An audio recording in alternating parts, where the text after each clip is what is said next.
They tell me I should write it down before I forget. The doctors say my memory is still sharp, which is their polite way of telling me everything else is going. Fine. I can live with that bargain. I have lived with worse, and the worst things I've lived with are exactly why they want me to write this down. So here it is, for whatever it's worth, for whatever any of it was worth. My name doesn't matter.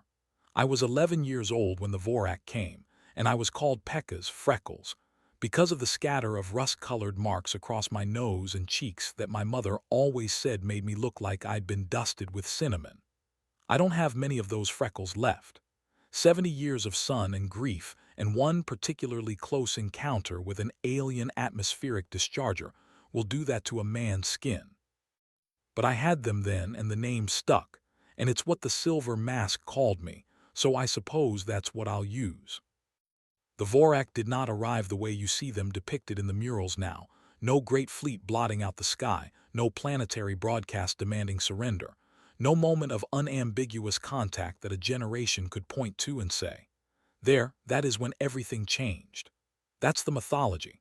That's what people need it to be, a clean, dramatic moment, because the alternative, the truth, is quieter and uglier and harder to render on a city wall. You cannot paint a process. You cannot render gradual comprehension as an image that stops a person walking past. So they gave us a fleet and a broadcast that never happened, and most people who were there are too dead or too tired to argue about it. I'll argue just this once. They came in the storms. That's what we thought they were at first. Storms. Mexico City had always known rains that could drown a street in 40 minutes, winds that stripped the bougainvillea off the courtyard walls, lightning that cracked the sky in half from Tepeyac to Xochimilco. The summer rainy season was a fact of life, like traffic and noise and the smell of tortillas from the corner at 6 in the morning. Aggressive, sometimes violent, always temporary. So when the storms intensified in the summer of my 10th year, when the cloud cover began to persist past the rainy season into months that should have been dry and clear, when the lightning began arriving in the night without rain, when the thunder came from directions that didn't match the visible weather, nobody called it invasion. They called it a bad year. They called it climate. They called it God being difficult, which is what people call things they don't want to examine too closely. My father was a meteorologist at the university. He had been for 20 years, a careful and unflamboyant man who had spent those 20 years measuring things that other people were content to simply experience. He had instruments on the roof of the science building and at 3 field stations in the valley, and he checked them every day with a consistency that was less habit than constitution. He was the kind of man who noticed when things were wrong the way a musician notices when something is slightly out of tune, not dramatically, not with alarm, but with the particular discomfort of a person who has calibrated themselves to a standard and then encountered a deviation. He noticed the lightning was wrong in October of that year. Not wrong in its frequency, wrong in its precision. Natural lightning is chaotic, a discharge hunting the path of least resistance, touching down wherever the electrical gradient is steepest, irregular in timing and location, responsive to local conditions in real time. The bolts that were hitting the substations outside the city were not hunting. They were arriving at specific coordinates, at specific depths, at intervals too regular for any natural system to produce. He ran the numbers 3 times before he would accept them. Then he ran them a 4th time because the 3rd time's result still felt impossible. The 4th time confirmed the 3rd. He wrote a paper. He sent it to colleagues in Monterrey and Guadalajara who said they were seeing similar patterns and had assumed the anomaly was local to Mexico City until they compared notes and understood it wasn't. He assembled the data. He sent it to the government science ministry with a cover letter that was, knowing my father, scrupulously polite and precisely alarming in its content. The ministry thanked him and acknowledged receipt and did nothing, because the ministry was already in the process of doing a deal, and the deal required that the storms be accepted as weather. That is the part that still turns my stomach, all these decades on. Not that the Vorrakh were clever, they were, extraordinarily so, or at least their ground strategy was. Not even that they were powerful, though they were that too. What still turns my stomach is that their first move on this planet was to identify the men who feared them and make those men useful. They had surveilled us long enough to understand our structures, and the first structure they understood was the one we are least proud of, the machinery of accommodation. Every society has it. The people who, when faced with a force they cannot defeat, immediately begin calculating the terms of a tolerable arrangement. It is not always cowardice. Sometimes it is the honest assessment of a man with children and limited options. But El Tigre had neither children nor a clear conscience, and his accommodation was not the survival calculation of a desperate person. It was ambition with a different flag. I never learned his real name. I don't think anyone who wasn't already dead knew it.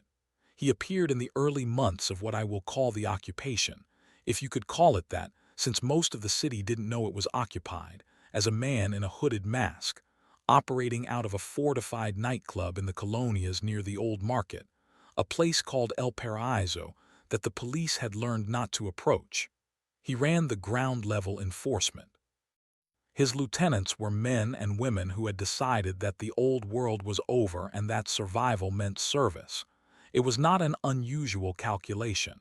History is full of people who made it, in different uniforms in different centuries. It doesn't make them interesting. It just makes them useful. What the Vorrakh gave El Tigre was the weather technology, their atmospheric projection system, a network of machines they could install across a human city in the guise of industrial equipment, which would maintain a permanent overcast, suppress satellite and aerial observation, and serve as nodes in their command and communication grid. The storms were not just weapons and not just camouflage. They were infrastructure. The city lived under an alien communication network and called it bad weather. What El Tigre gave the Vorrakh was compliant human administration, collection systems, enforcement, the conversion of a city's existing criminal infrastructure into an occupying force's logistics arm. He was efficient. The streets around the university, where my father and his colleagues worked, where the only people likely to notice the technology lived, were quiet and carefully managed.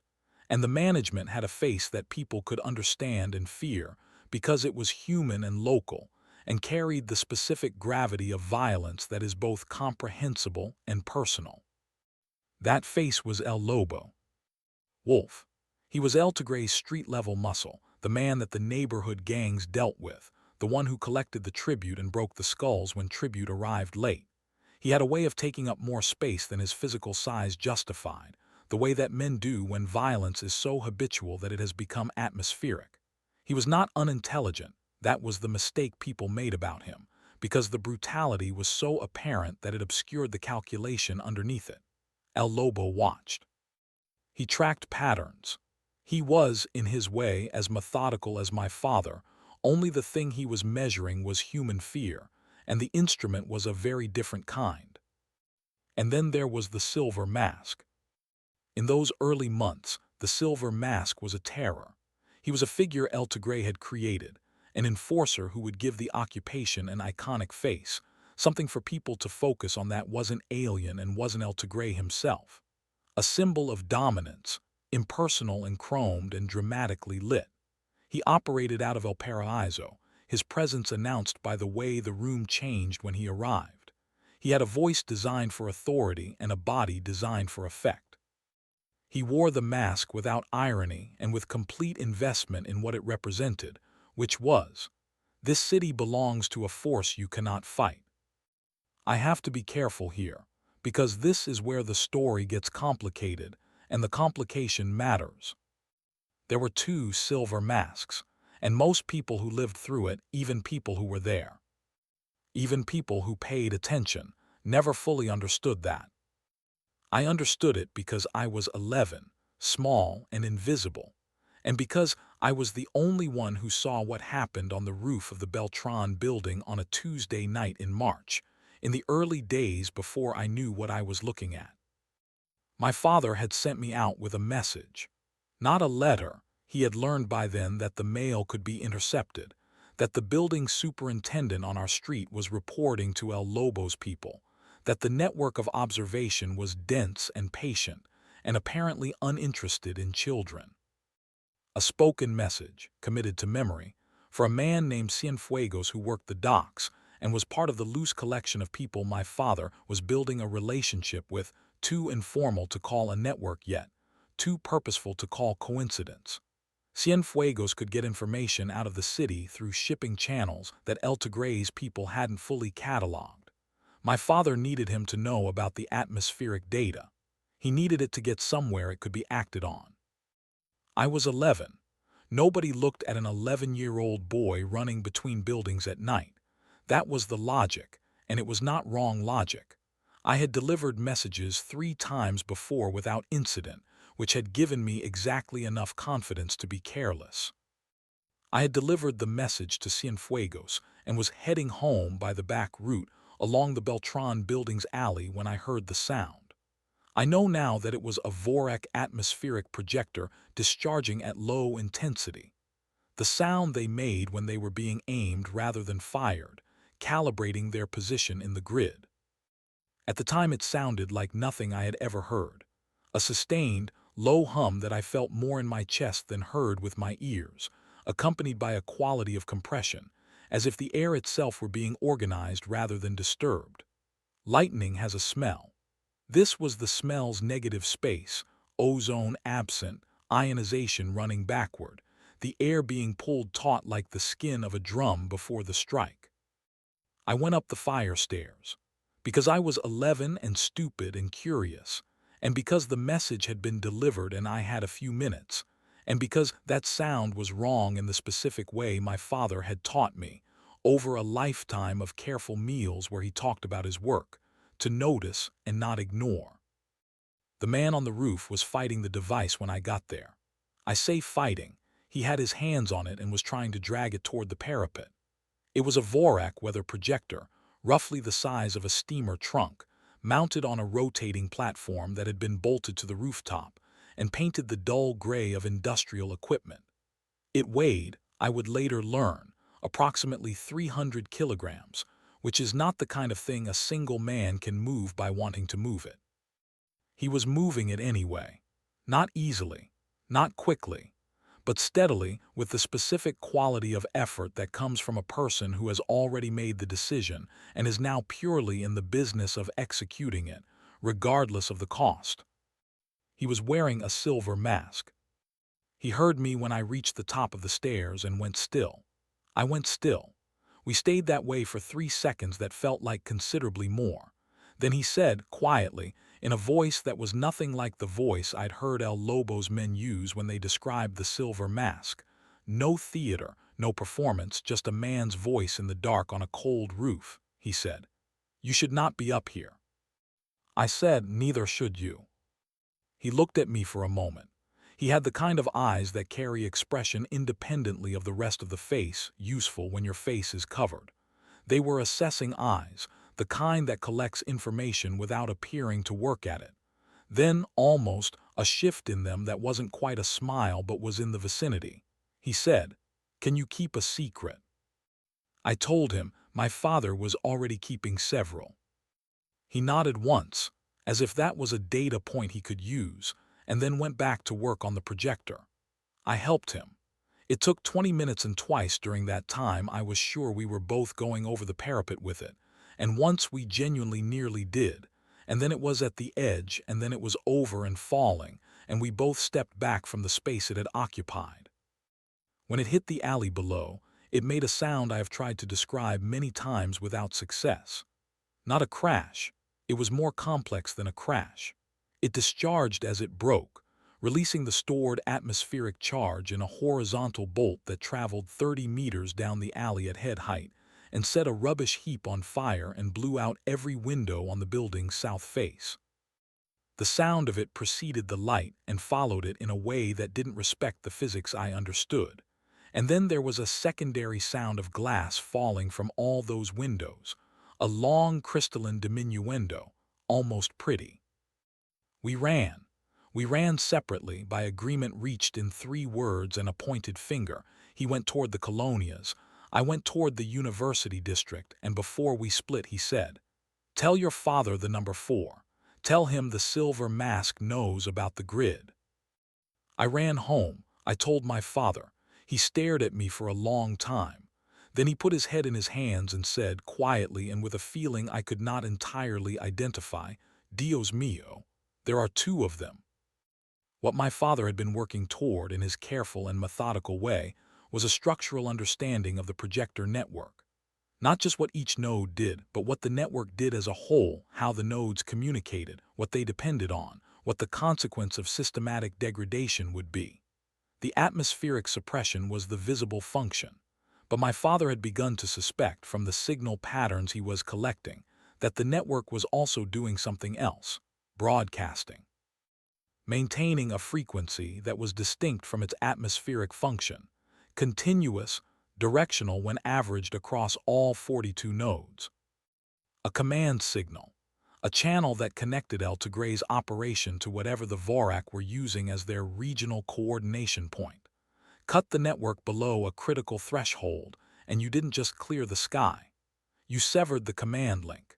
You left El Tigre with instructions he'd already received and no way to receive new ones, no way to escalate, no way to confirm that his reports were being received.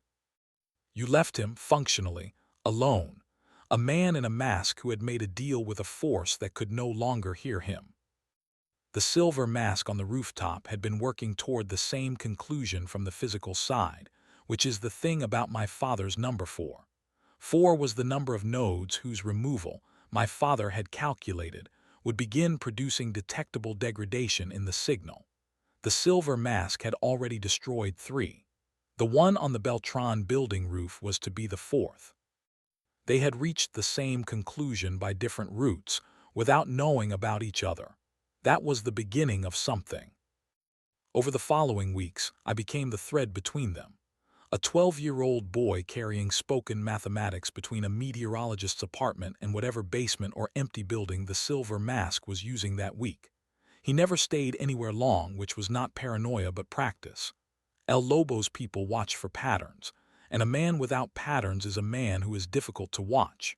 He moved constantly, slept badly by all evidence, ate when the situation permitted. I brought him my father's calculations and his requests, and I brought back what the silver mask needed my father to know, which was mostly precise technical data about each node's physical installation that my father could use to refine his model. It was slow work, the kind of work that doesn't feel like work when it's happening, because it mostly feels like waiting and walking in the dark and being afraid in a low-grade, persistent way that becomes so familiar you stop calling it afraid and start calling it normal. And then occasionally something happens that reminds you what you're actually doing, and you're afraid again in the acute way. And then that passes, and you go back to the low-grade, persistent version. Slow and also necessary in ways I didn't always understand in the moment. My father explained, one evening when he was tired enough to be less careful with his words than usual, that the mathematics of the projector grid had a specific vulnerability that the Vorrakh had apparently not fully considered. The network was designed for efficiency, meaning each node was positioned to complement the others, which meant each node's absence degraded the whole. It was not a redundant system. It was an optimized one. And optimization is a liability when the thing being optimized becomes a target. Every machine we dropped off a rooftop or burned in an alleyway didn't just remove one voice from the alien choir. It forced the remaining voices to work harder, broadcast at higher intensity to compensate, which created detectable anomalies in the signal that my father's instruments could map. We were making a map. That was the other thing I understood only gradually. Not just destroying nodes, building a picture of the whole architecture, its remaining shape and density, so that when the final phase came, we would know exactly where to strike. Every night I spent on a rooftop was also a night my father spent at his instruments recording what changed. The silver mask was the instrument. My father was the one reading it. I was the thread between them. which meant I understood both sides and neither side completely, which is probably the accurate position for a 12-year-old to occupy in any situation of this kind. The city changed around us as the months went on. I noticed it in the way you notice things when you are moving through streets at night. Subtle, cumulative, not dramatic. The cloud cover was thinning. Not every day, not uniformly. The Vorrakh were still adjusting and compensating, routing signal through the remaining nodes at higher intensity to maintain the overcast. But the gray-green quality that had become the sky's permanent texture was beginning to show edges. On some mornings there was a brief window, an hour, sometimes two, when the coverage broke along the eastern horizon and actual sunlight arrived. Real light, not filtered. The angle of it was different, sharper, more demanding of the eye. People noticed. They didn't know what it meant, but they noticed. There is something that happens to a population under sustained atmospheric suppression, a heaviness, a compression of mood that settles in so gradually that it stops being recognized as an external condition and starts being felt as an internal one. Depression as weather. I watched people on the street during those brief morning windows when the eastern sky was clear, and I watched something happen to their faces that I still find difficult to describe accurately. Not joy exactly, joy requires a reason, a recognized occasion, something more primitive, a posture adjustment, a lift in the chest, a willingness to make eye contact with strangers that had been absent for months. The silver mask noticed it too. He mentioned it once obliquely, in the way he mentioned everything he actually cared about, by describing a fact without editorializing. We were on a rooftop, waiting, and the eastern horizon had gone that particular shade of amber gold that it only went when the coverage broke, and he said, "The light is different." "Yes," I said. "I'd forgotten," he said, "then nothing more." The fights were not like anything I had seen in the arenas, in the years before the occupation when my uncle used to take me to watch Lucha Libre on Saturday nights. Those matches were theater, beautiful theater, athletic and precise, with a grammar of gesture and reversal that rewarded attention. I loved them. I understand now that part of what I loved was the safety of the framing. Two men in a ring with rules and a referee, and a crowd that knew it would go home afterward. The Silver Mask fought in corridors and on rooftops, and in one case inside a Vorrakh projector installation on the third floor of what had been a garment factory. And there was no ring and no rules, and the only referee was whether you were still alive at the end of it. It was fast, and it was brutal in the functional sense, nothing wasted, nothing performed, and it was frightening in a way that the Saturday night matches never were. I watched it from shadows and stairwells, and once from inside a ventilation duct that smelled of old grease and metal, and I still cannot fully account for how he moved. He was a large man. Large men do not typically move in the ways he moved, the lateral shifts, the changes of direction that seemed to precede the decision to change direction, the management of distance that made men reach for spaces he had already vacated. His left hand was slightly slower than his right, which I noticed and later understood. His right hand was operating at a speed that compensated for this so completely that most of the men who came at him never saw the asymmetry. He took damage. The mythology that grew up afterward made him invulnerable, and that is false in a way that dishonors what he actually was. He bled. After the confrontation with three of El Lobo's men at the textiles factory in month 4, men who had been warned and came equipped accordingly, with a pipe and 2 machetes, and the particular courage of people who believe they have superior numbers. He limped for 2 weeks and held his left side when he thought I wasn't watching. He had a burn the width of my hand on his left forearm from the 7th node, where the discharge had caught him at an angle, and which he treated himself with the calm efficiency of a man who had treated injuries before and expected to treat more. He slept badly. He ate whenever he could.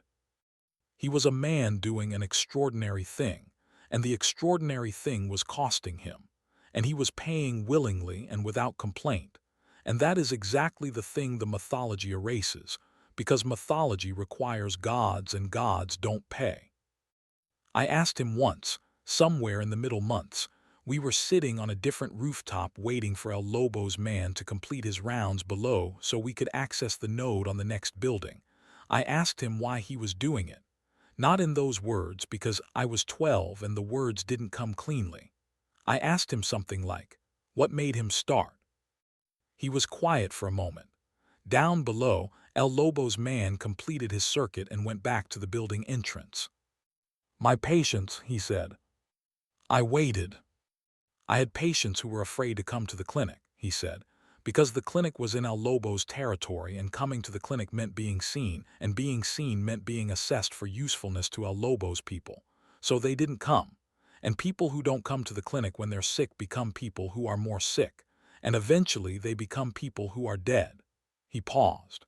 A man in a mask is not afraid to be seen. A symbol can go where a person cannot. I thought, if someone needs to wear the mask, it should be someone who understands what it's for. And you understood what it's for. I understand what fear is for, he said. I am a doctor. I've watched people be afraid of necessary things their whole lives. Fear of the diagnosis, fear of the treatment, fear of knowing. And I've watched what happens when you find the thing that is more important to a person than their fear. It's always there. You just have to find it. What's more important to you than your fear? He stood up, which meant the guard rotation was complete and it was time. He said, you should come. There's work to do. He was not a man who answered questions he didn't see the point of. But in the days after that conversation, I turned the unanswered question over in my mind, the way a 12-year-old will do with a thing that feels like it contains more than he can currently access. It was only years later, decades, really, when I had my own patients and my own version of his practice, when I had sat with enough people in enough difficult rooms, that I understood the answer he hadn't given. The thing more important to him than his fear was simply the work, not a principle about the work, not an ideology surrounding it, the work itself, the next patient, the next node, the next problem presented by a situation that he had decided was solvable. His fear was real. He just kept putting the work in front of it, over and over, until the fear was behind him and ahead of him was the next thing that needed doing. By the time we reached node 27, El Tigre had understood that the grid was being systematically attacked. He had people counting. He had, somewhere in his operation, someone capable of running the numbers my father was running, and reaching a similar conclusion about what 34 destroyed nodes would mean for his relationship with his principals. He was intelligent. He had always been intelligent. Intelligence is not the same as wisdom, and it is certainly not the same as courage. But as a survival tool it is considerable, and El Tigre was using his with both hands. His response was to identify and eliminate the threat he could see. The silver mask he knew about was not the one destroying his grid, but El Tigre didn't know that. He knew about one silver mask, his own, the one he had created. The one called Louis, who had been a head waiter at El Paraíso before the occupation, and who had taken the role because he was large and afraid, and the offer had been made in a way that made refusal seem like the more dangerous option. Louis wore the mask and performed the function, and did not know what the mask meant in the larger architecture of the occupation. He was a man in a costume, doing a job, trying not to think too hard about what the job required. El Tigre brought Louis into his private rooms on a Tuesday night 3 weeks before what would be the end of it. No one saw him leave. I heard about it 2 days later from my contact inside El Paraíso, a woman named Remedios who cleaned the club in the early morning hours, who had been part of my father's network since the beginning, who saw and remembered and said nothing, which is one of the most dangerous and valuable things a person can do. She told me the silver mask had been taken to the back. She told me the sound she'd heard. She told me she had not seen Louis since. I told the silver mask that night. We were in a basement workshop in the Tepito neighborhood. He had a timed disruptor on the table in front of him, built from salvaged components and my father's specifications, intended to trigger 3 adjacent nodes simultaneously and create a cascade failure in that section of the grid. He was working on it with his usual economy of motion. I told him what Remedios had told me, and he stopped. He set down the small tool he'd been using, a modified watchmaker's implement, the kind of thing that had no business being in the hands it was in. He set it down and put his hands flat on the table. His left hand was slightly slower settling than his right. He looked at the disruptor for a moment. He didn't know what he was wearing, I said. I know, he said. He didn't choose any of it. I know. He was quiet for another moment. Then, how much time does El Tigre think he has? Remedios thinks he believes he solved the problem. Good. He picked up the tool and went back to work. His hands were steady. His left hand was slightly slower. That night he hit 3 nodes in 4 hours, the fastest he had ever moved. I don't believe it was anger exactly. What I have come to think, having watched people for 60 more years, is that it was grief converted into purpose. A alchemy that is both admirable and terrifying, because a person running on that fuel is not calculating risk the way they normally would, and the silver mask was always better when he was calculating. But the 3 nodes went, and the grid was at 30, and my father's number said 34 was the threshold, and we were approaching the thing that the whole structure had been built toward, and a man who hadn't chosen any of it was already dead, and all of that was true at the same time, and none of it could be changed. El Lobo found me in the 2nd week of the final month. I had been sloppy. I know that now, and I knew it then, in the roughly 5 seconds between understanding what was happening and its full consequence becoming apparent. I had been running the same route between my father's apartment and the Tepido workshop for 4 days in a row, which was 3 days too many by any sensible standard. El Lobo's operation was patient. Patience was maybe its primary virtue. They had a man watching the university district's exits because the nodes there had been hit twice in a week, and the man they had watching was not the kind of man who got bored.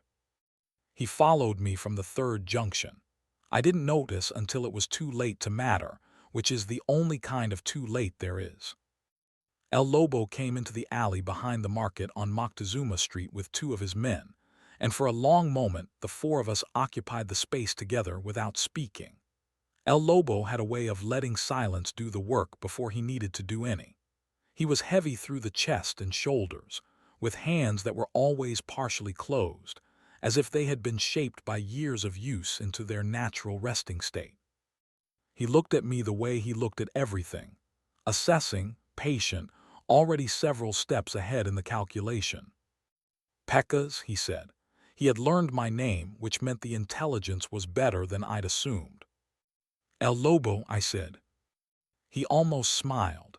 Men like El Lobo appreciate directness, I think because most people who encounter them go immediately to fear and therefore to performance, and the performance bores them.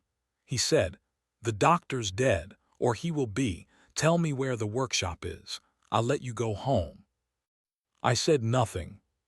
He hit me open-handed, which still put me down on the alley stones. My ears rang. I got up.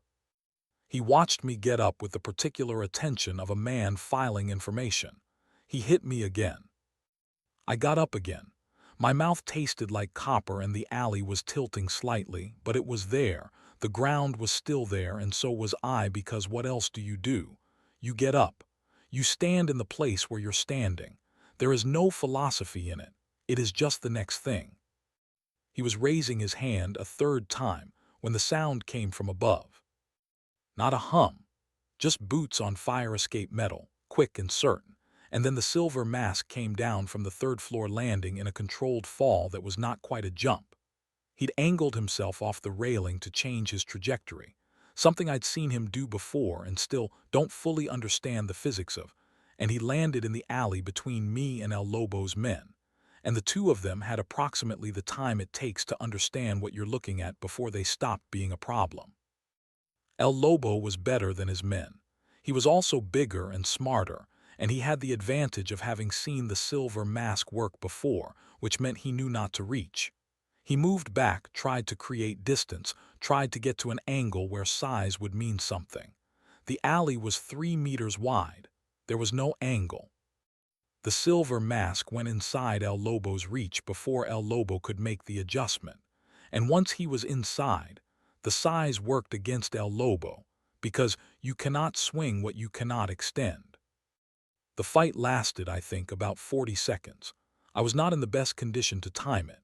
At the end, El Lobo was face down on the alley stones, and the silver mask was crouched beside him, breathing harder than I had seen him breathe before, and I noticed for the first time that the chrome mask had a crack along its left cheek. A clean diagonal line, probably from the contact 2 weeks back at the garment factory, which he hadn't mentioned because he hadn't mentioned anything he didn't need to. "Can you walk?" he asked me. "Yes," I said, "mostly true." "Good." He straightened. He looked at El Lobo, who was breathing and would continue to breathe, which was apparently the plan. Then he looked at me. "He will tell El Tigre everything he knows within 12 hours, maybe less." "How many nodes left?" 8. I did the arithmetic. 34 minus 34. We were at 30, 4 more. 12 hours isn't enough to do 4 nodes. "No," he said, "so we need to do something different." I have sometimes wondered in the years since what he would have done if El Lobo hadn't found me. Whether the plan would have been different, more conservative, more careful, aimed at the remaining 8 nodes rather than the single decisive action. Whether the ending would have been cleaner or messier, or simply the same thing arrived at by a longer path. I don't know. I know that El Lobo finding me forced a compression that might otherwise have taken weeks, and that compression changed the shape of what happened. History is full of that. The thing that looks like bad luck that turns out to be the hinge on which everything turns. I don't believe in providence, but I believe in contingency, and I've made my peace with it. What we did was not in any plan we had discussed. We did not go after the remaining 8 nodes. We went after El Paraíso. The logic was my father's, working from his grid model. 34 destroyed nodes was the threshold for critical signal degradation, but the threshold calculation assumed uniform distribution across the grid. El Paraíso had a node on its roof that my father's mapping had not accounted for, because it was newer than the others, installed in the last 2 months as a signal amplifier for the densest part of the operational zone. It was not in the original grid topology. It was El Tigre's upgrade, his direct access channel, the line that gave him better communication with his principals than any other point in the city. Destroy that node, and you didn't just reach the threshold. You severed El Tigre's direct line while simultaneously degrading the network below the critical point. You left him not just without instructions, but without the ability to receive confirmation that his situation was recoverable. You left him in a silence that would feel, to a man who had spent 2 years connected to a force greater than himself, like abandonment. Terrified men, when abandoned, do not fight, they run. The coordination took the 12 hours we had, and used all of them. My father's network reached people through channels that had been maintained for months against this kind of moment. Not a plan exactly, because you can't plan for a specific night, but a readiness. People who knew what to do when word came that it was time.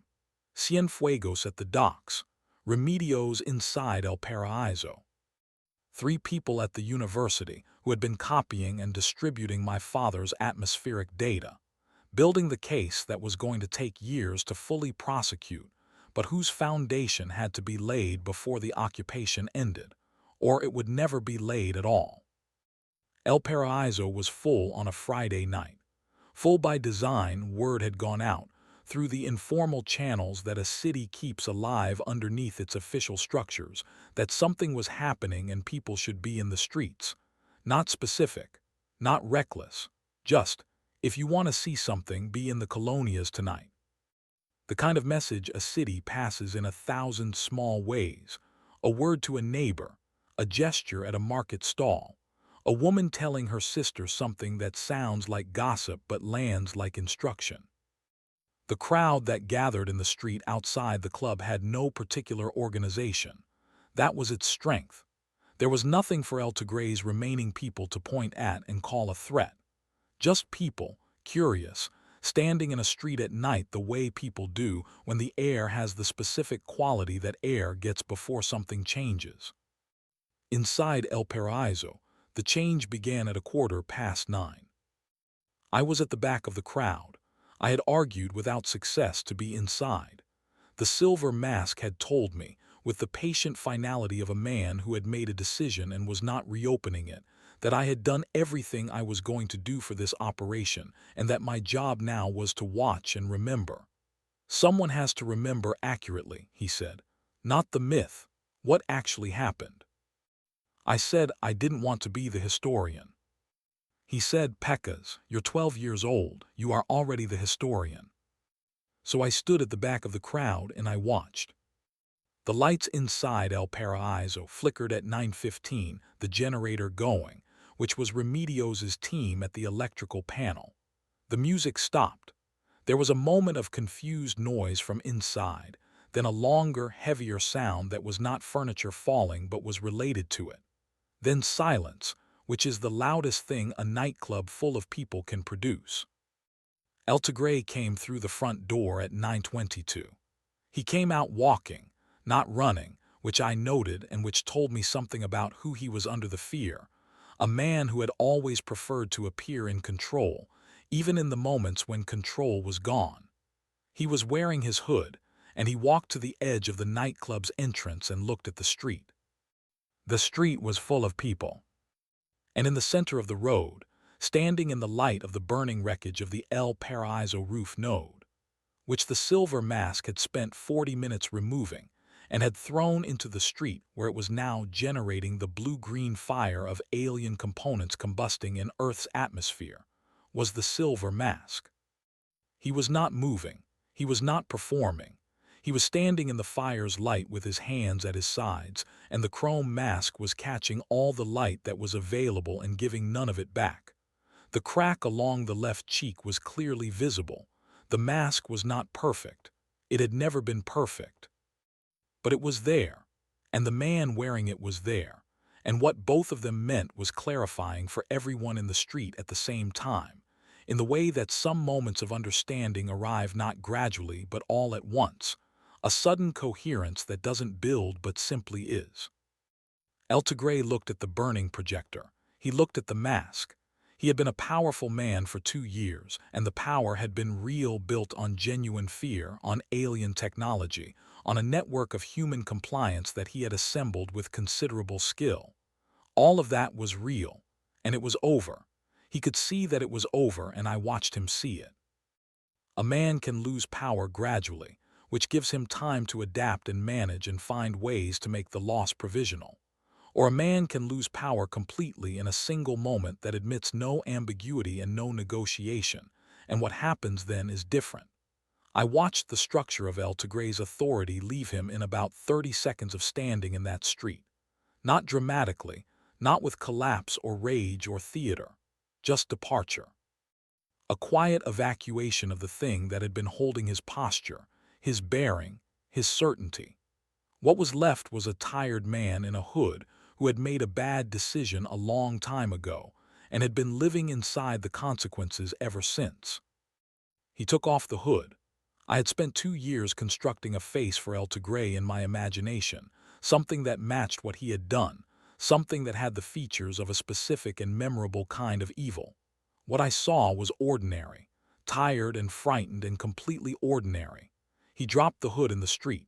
He looked at the silver mask for another moment, and whatever passed between them was silent and sufficient. Then he turned and walked toward the police cordon at the edge of the crowd, and he raised his hands, and it was done. Not cleanly, not immediately, not without cost. The Vorrakh did not depart because El Tigre surrendered. They were not a force that responded to human political decisions, and they still had installations and capabilities in other cities, other regions, and it took another 3 years of coordinated planetary response to fully drive them off. My father's data made it to international hands through the dock channels, and the data changed the scale of the response from local resistance to something far larger and more capable. There were harder fights than that Friday night in the colonias. There were losses I am not going to account for here because some of them I still haven't fully accounted for internally, and I am 81 years old and entitled to my remaining silences. The last time I saw the silver mask was 18 months after El Paraiso. He was in a field clinic outside the city, in the phase of operations that I was too young for and participated in anyway, because youth is not a condition that the work respects when you are already inside it. He had taken a full discharge from a retreating Vorrakh atmospheric unit at close range, retreating, not surrendering, which meant it had been poorly managed and had gotten inside a defensive perimeter before it was understood to be retreating, and the discharge had caught his left side at the worst possible angle. He was alive when I arrived. The doctors said he would stay alive. The nerve damage to his left arm was permanent and the hand would be unreliable, which meant something different for him than it would have meant for most people, because the hand had already been slower, and now it would be slower still, and what he had done with it in narrow corridors and on dark rooftops would be significantly harder. He received this information in the way he received all information, with attention and without performance, and then he moved on to the next question. The next question was whether there was coffee. There was coffee. It was bad, thin, bitter, the kind of coffee that survives in emergency supply caches because no one wants to steal it. We sat outside the clinic in the early morning and drank it, and the sky above the city was clear. Actually, genuinely, unreservedly clear. Not the gray-green filtered light of the overcast the projector network had maintained. Not the atmospheric pressure of alien infrastructure making the air feel supervised. Just blue, the ordinary, unremarkable, extraordinary blue of a morning sky, over a city that had begun the slow process of belonging to itself again. He looked at it for a long time. I was 14. I remember thinking that I would remember this for the rest of my life. I was right, and I have, and I want to be precise about what I remember because precision is the only form of honesty available to memory. He looked tired.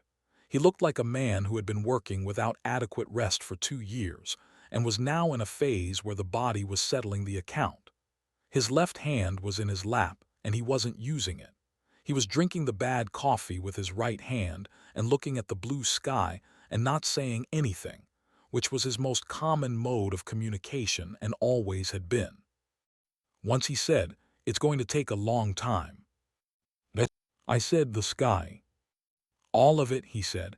"The city, the networks, the systems they broke and the ones they built that we'll have to unlearn." "Yes," I said. "That's the work," he said. It was not a complaint. It was a description of a fact that he was clearly already beginning to plan around, the way he planned around everything, systematically, from first principles, without sentimentality about the difficulty. He left the clinic that afternoon. I don't know where he went first, and I tracked him for a while afterward in the way you track a person who generates records only through their effects. No addresses, no institutional affiliations, just the places where something had been repaired or built or explained that hadn't been those things before. A clinic in the Yucatan, in the early 1960s, with better equipment than its location and funding should have produced, where the staff described a doctor who'd passed through and reorganized the triage system. An irrigation project in a valley community that had been devastated by the Vorrakh's weather campaigns, whose community leader told me when I found her that a man with a slow left hand had spent 3 weeks there and hadn't charged anyone anything. A boy in Oaxaca in the late 1960s who said a masked man had taught him to read and then disappeared, which I didn't believe until he described the hands, and then I believed him completely. I became a doctor myself. The connection is not subtle, and I'm not going to pretend it is. Internal medicine. 30 years at the university hospital, another 10 in the rural clinics that were doing the unglamorous, essential, chronically underfunded work of rebuilding what the occupation had dismantled. I have treated a great number of people who were afraid of necessary things, which is most people, which is the human condition expressed in a doctor's office. I have tried, when I could, to find the thing that was more important to them than their fear. It is not always there immediately, but it is always there. My granddaughter is 23. She studies history, which means she has spent 4 years acquiring sophisticated tools for being wrong about the past in more interesting ways than untrained people are wrong about it. I say that with affection and without irony. The tools matter, the discipline matters, even when it can only approximate something it wasn't present for. She asked me to write this down because she wants a primary account, an eyewitness record, something she can use and cite and argue with. Fine. Here it is. Remember that he was tired. That is the first thing. Not tired in a way that made him stop, but tired in a way that was real and continuous and paid out of actual human reserves that were finite. He was not a symbol while he was doing it. He was a man on a rooftop with his hands on a 300-kilogram machine at 2 in the morning, and he was tired, and he was doing it anyway. Remember Lewis, the man who wore the other mask. Remember that he was a waiter and that he was large and that he was afraid and that he made a survival calculation that turned out to be a death sentence. He is not in the murals. He is not in my granddaughter's history books. He wore the symbol without knowing what it meant, and he died for it. And the man on the rooftop carried that, and carrying it made him go faster, not slower, which is either something admirable or something to be worried about or both simultaneously. Remember the coffee was bad, and he drank it without complaint.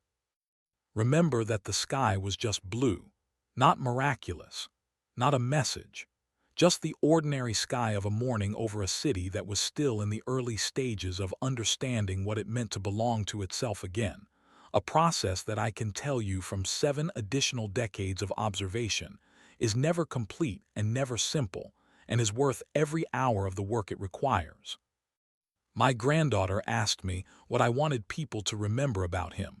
Specifically, the one thing if she could only carry one thing forward. I told her he thought we'd make it about the mask. He was right. We did. We always do, because the mask is visible and the man isn't, and the man made that calculation deliberately. He understood that a symbol can go where a person cannot. He understood that people need something to focus on that is larger than an individual's fear, and he provided it, and he was correct that it would work. He was also, I suspect, quietly exhausted by the necessity of maintaining a symbol that was pointing at something real, while the real thing was a man in a cracked chrome mask on a cold rooftop eating food he'd scavenged and sleeping in buildings that weren't his. The mask was always pointing at something. It pointed at the fact that a man with no institutional backing, no alien technology, no army, no guarantee of survival, and one hand that didn't work properly had decided that the problem was solvable and had set about solving it. That is what the mask meant. That is what it was for. Not the chrome, not the theater, not even the fighting, though the fighting was real and necessary and extraordinary. The mask meant someone decided this was possible, and that decision was made by a person, and the person was tired and afraid and kept working anyway. And if a person can do that, then the next person can, and the one after that. That's not nothing. 70 years of watching humans in crisis, in hospital beds and field clinics and moments of private terror and ordinary fear, the kind that doesn't make history but shapes lives, and I can tell you that is not nothing. That is, in fact, close to everything. I still have the shard of chrome steel from the Beltran building roof. He gave it to me a week after that first night, pressed it into my hand with a brevity I now recognize as his preferred mode of tenderness. For luck. It has been on every desk I've ever had, in every clinic, in the hospital, at home, where it is now, where I am now, where I am writing this in the early morning with the window open because the air is warm and the sky is clear. My great-granddaughter was born last spring. She has, her parents say, an expression of permanent skeptical attention that they find alarming and that I find deeply reassuring. She is too young to know what anything means. By the time she is old enough, what I know will be gone. What she will have is what gets written down and what gets carried. I was on a rooftop on a cold night in March, 11 years old, watching a large man in a cracked silver mask try to throw an alien machine off the side of a building. I helped. It took 20 minutes. When it was over, we ran in opposite directions, and before we did, he said, "Tell your father the number 4. Tell him the silver mask knows about the grid." And that was the beginning. I want her to know that. I want her to know that the beginning was two people. One of them a child with no business being there, doing a specific physical task on a cold rooftop